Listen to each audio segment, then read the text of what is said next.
Assalamualaikum warahmatullahi wabarakatuh. Alhamdulillah, wassalatu wassalamu ala rasulillah.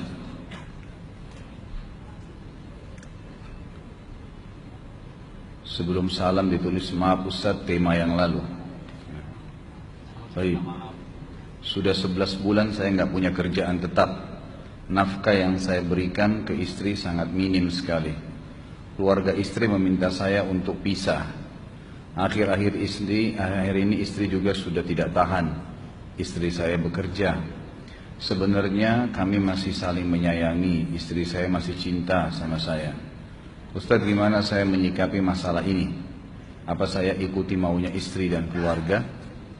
Saat ini istri saya lagi didekati pria lain yang lebih mapan dan kaya. Salahkah saya kalau memukul pria tersebut? Karena pria itu telah mengambil kesempatan dalam kesempitan rumah tangga kami. Ustaz minta amalan atau wirid untuk melapangkan rezeki. Ini ada hubungannya sama tema nggak ini? Hah? Jawab atau enggak? Kasihan. Ya udahlah, kena malam terakhir ya.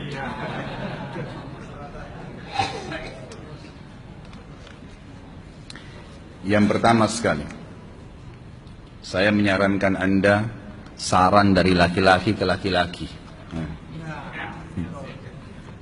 Prinsiplah dan jangan merendahkan diri di hadapan wanita. Maksudnya begini, pada saat seorang wanita yang menjadi istri Anda membutuhkan Anda, tunjukkan kebutuhan kita 1000 kali daripada dia. Dia sayang, dia perhatikan, dia siap berkorban. Kita harus 1000 kali lebih hebat daripada itu. Laki-laki memang penaung. Tapi kapan dibalik? Kalau saya pribadi, kapan dia tidak butuhkan, menunjukkan kebutuhan, saya 1000 kali tidak butuh sama dia. Untuk apa Anda merendahkan diri di depan seorang wanita yang kalau memang dia tidak bisa menjadi seorang istri? Karena kapan wanita sudah menyombongkan diri di hadapan laki-laki, tidak akan ada wibawa sama sekali. Ini poin dulu dalam pembukaan. Dan selalu saya sarankan siapapun ikhwah yang minta saran saya dalam masalah rumah tangga, yang paling pertama ini saya ucapkan, saya bukan menyuruh Anda menjadi keras, bukan. Tapi saya mengajak Anda untuk punya prinsip dalam hidup. Wibawa, pemimpin rumah tangga. Dibutuhkan kita butuh, tidak dibutuhkan ya sudah. Masih banyak gantinya. Dia mau ganti laki-laki lain, silahkan, ahlan wa sahlan, silahkan. Allah akan gantikan penggantinya yang lebih baik. Dan itu harus bisa kita punya prinsip. Memang begitu. Kalau ini kita terapkan dalam kehidupan kita, kita akan sangat mudah hidup. Terkadang subhanallah ada pengorbanan berat. Berpisah dengan meninggal, berpisah karena masalah dosa yang dilakukan oleh pasangan kita, jelas haram. Kalau ada seorang istri hanya karena masalah suaminya kekurangan ekonomi mau berhubungan sama laki-laki lain, wanita apa ini? Cinta itu pengorbanan, kasih sayang, bukan hanya pada saat mampu kemudian disayang, pada saat tidak mampu kemudian ditinggal. Subhanallah. Hati-hati, hukum Allah subhanahu wa ta'ala berlaku. Akhwat, yang jadi istri, ikhwah, yang jadi suami, harus tahu pasangan kita itu punya Tuhan sebagaimana kita punya Tuhan yang sama. Dan Allah itu maha adil. Memang dalam kehidupan kita ada naik turunnya. Dan makna cinta adalah pengorbanan. Itu sebenarnya. Kalau hanya kita kantongnya lagi penuh kemudian disuka sama istri, pada saat lagi tipis, lagi masalah kemudian dia mau berhubungan sama laki-laki lain, na'udzubillah min dzalik. Wanita apa ini? Kalau saya tidak naungin. Kalau saya nggak naungin, kamu mau sama dia silahkan, silahkan jalan. Kalau saya, istri saya sangat tahu prinsip saya. Kalau kamu merasa ada laki-laki lain yang kamu anggap baik, atau kamu mau ingin memasukkan pendapat keluargamu dalam rumah tangga saya sehingga kedudukan saya sebagai suami tidak didengar lagi, silahkan pilih keluarga kamu. Tidak ada masalah. Jadi jangan jadikan sebagai beban, oh nanti kalau pisah saya hidupnya bagaimana, saya melarat. Ini kenapa? Saya mati kalau nggak sama dia, ya mati bener nanti. Gila kalau nggak nikah sama dia, gila kalau siapa ini? Ini kenapa ini? Keluar dari bingkai hidup itu. Seorang muslim itu hidupnya mulia. Dia dihormatin, dia menghormatin. Dia dihina, tinggalkan. Gitu kan. Allah SWT tidak menyuruh kita menghinakan diri, tidak boleh. Kalau wanita ini misalnya, istri ini yang dikatakan tadi masih mencintai suaminya, dia hanya sekedar minta kerja, ya, garis bawahi kalimat ini ya, dia hanya sekedar minta kerja untuk membantu nafkah rumah tangga, ahlan wa sahlan, jempol, nggak masalah, bagus itu. Sampai suaminya mapan, itu baik. Tapi dalam kondisi masih status istri punya hubungan sama laki-laki lain, na'udzubillah min dzalik. Mana ghirah, mana kecemburuan positif yang telah Allah pelihara dalam diri kita, nggak boleh. Pada saat seorang sahabat pulang ke rumahnya mendapatkan istrinya selingkuh dengan laki-laki lain, tidak disebutkan apakah berhubungan biologis atau tidak, tapi yang jelas sahabat ini sampai kaget masuk ke rumahnya temukan ada laki-laki lain. Dia bingung mau lakukan apa. Dia pergi ke Nabi SAW lalu berkata, ya Rasulullah, saya pulang rumah istri saya lagi sama laki-laki lain. Maksudnya dia pandu saya harus buat apa nih? Apa yang terjadi?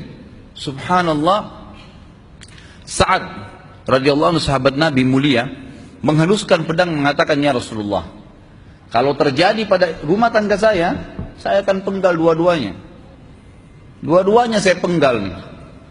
Tapi di sini ulama bilang saat ingin menghukum kalau terjadi pada keluarganya dengan penggal ini, bukan maksudnya dia menghukum secara individu, maksudnya dia, saya ingin terapkan hukumnya Allah, dirajam, dibunuh karena mereka sudah menikah dan berzina. Hukum Allah terapkan, kemuliaan agama harus ada. Harus begitu. Seorang istri yang mau tinggal di bawah naungan kita sementara kita sudah berkorban di bawah terik matahari, sudah bekerja, sudah memilih dia dari sekian banyak wanita, kemudian dia mau berkorban, hormatin dia, junjung dia, lindungin dia, rangkul dia, gitu kan? Bela dia, memang harus begitu. Tapi kalau masih dalam naungan, kemudian sedikit himpit masalah ekonomi lalu berhubungan sama laki-laki lain, naudzubillah, jangan dipertahankan, berbahaya sekali, gitu kan? Jangan Anda menjadi laki-laki lemah gitu. Saya kemarin ditelepon oleh dua orang sekaligus, subhanallah. Sahabat dekat telepon kepada saya, laki-laki. Ustaz, maaf mau ngomong sebentar. Baik, silahkan. Ustaz, saya ini, istri saya pulang ke rumah ke kampung ayahnya ibunya karena alasan mengurus ayah dan ibunya. Akhirnya saya sama anak-anak ditinggal di sini sendiri. Setiap kali saya panggil pulang, dia bilang, sudahlah saya nggak mau pulang. Kalau mau nikah lagi silahkan. Dia bahasakan begitu. Bagaimana sarannya Ustaz? Saya bilang nikah lagi. Dengan tegas saya bilang nikah lagi. Kalau tidak terbuka pintu fitnah. Perempuan itu kenapa harus pilih orang tuanya? Tidak boleh secara syar'i. Nggak boleh. Sudah menerima akad nikahnya seorang laki-laki, laki-laki itu yang dinomorsatukan di atas ayahnya, nggak ada alasan. Kalau suami izinkan boleh urus orang tua, kalau nggak diizinkan tidak boleh, nggak boleh. Bagaimana dia tinggalkan suaminya sama anaknya? Kaget itu saya katakan begitu. Iya, bahkan sekarang hukum poligami sudah wajib bagi Anda, nggak boleh. Wajib sekarang. Ini ragu mau melangkah seakan-akan poligami itu dosa, padahal dia ditinggal oleh istrinya. Bagaimana bisa ini? Ada laki-laki seperti ini nggak punya prinsip, harus melangkah. Dia sudah dapat jawaban saya dikasih. Ini Ustaz, teman saya juga mau bicara, masalahnya sama lagi. Ustaz, istri saya tinggalkan saya, Ustaz, kayak mau menangis. Sebentar, jangan pakai nangis laki-laki. Apa ini cengeng? Ditinggal wanita nangis, subhanallah. Orang nangis itu ditinggal meninggal Rasulullah SAW, ketinggalan sholat subuh berjamaah, itu nangis. Nggak jadi jihad, nah itu nangis. Ditinggal perempuan nangis, la ilaha illallah. Allah ciptakan perempuan lebih banyak daripada laki-laki. Ini bukan menurunkan martabat perempuan ya. Artinya harus seorang pemimpin itu punya wibawa. Nggak bisa, kalau nggak akan dianggap remeh nanti. Istri itu dinaungin, dilindungin, dididik, diberikan haknya ia. Berikan berlipat-lipat penghormatan sebagaimana dia berikan satu penghormatan, nggak apa-apa. Tapi jangan sampai menginjak martabat seorang pemimpin, tidak boleh. Akhirnya saya sampai bilang sama dia, akhi, ambil keputusan. Kamu mau balik sama saya berumah tangga di sini, atau kamu pilih rumah orang tua kamu? Oh, saya pilih orang tua saya, baik, saya ceraikan kamu sekarang. Assalamualaikum, tutup telepon, selesai. Jangan lama-lama. Cengeng sekali. Udah sujud sama Allah, saya masih berat cintanya Allah. ia minta kepada Allah subhanahu wa ta'ala. Ini gampang dihilangkan dari hati. Sebagaimana dia datang, dia bisa keluar. Gampang itu. Subhanallah ya, jangan terlalu mencintai dunia berlebihan. Kalau saran saya, kalau istri anda ini tanya baik-baik, kalau kamu bekerja hanya karena mau bantu nafkah rumah tangga sekarang, ahlan wa sahlan, silahkan. Selama pekerjaan halal, antar dia ke tempat kerjanya. Muliakan dia, jaga, jemput pada saat pulang. Anda pembelahnya, begitu. Tapi kalau berhubungan sama laki-laki, ada subhanallah suami, depannya dia, istrinya telepon laki-laki lain, dan dia menerima itu. Mana ini? Dalam agama haram. Wallah haram itu hukumnya. Nggak boleh. Itu namanya dayuth dalam agama. Nabi SAW mengatakan Allah melaknat dayuth. Kata sahabat, siapa itu dayuth ya Rasulullah? Laki-laki yang tidak punya cemburu terhadap pelanggaran agama yang terjadi pada istrinya. Gimana caranya? Nggak boleh dalam agama Islam, gitu kan? Makanya biasakan hati kita terisi dengan cinta kepada Allah SWT dan bukan cinta kepada manusia. Mencintai istri karena Allah yang perintahkan, mencintai suami karena Allah yang perintahkan. Jadi semua karena Allah. Tidak ada kata-kata hilang, tidak ada rugi kalau kita meninggalkannya.